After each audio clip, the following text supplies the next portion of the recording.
มื่อนี้สิฟ้าพี่น้องเลาะหอยเลาะห้องพี่น้องเลาะไปตามนี่แหละเลาะเบิ่งธรรมชาติบ้านข่อยเด้อมีต้นไม้แล้วก็หอยห้องน้องบึงพี่น้องเลาะปลามื่อนี้ฟ้าเลาะปลา เลาะไปตามธรรมชาติพี่น้องเลาะเบิ่งต้นไม้ต้นหยัง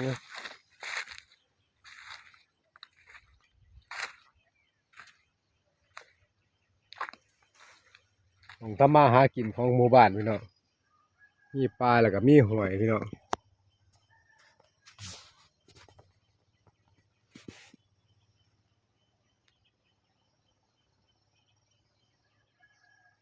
ธรรมชาติ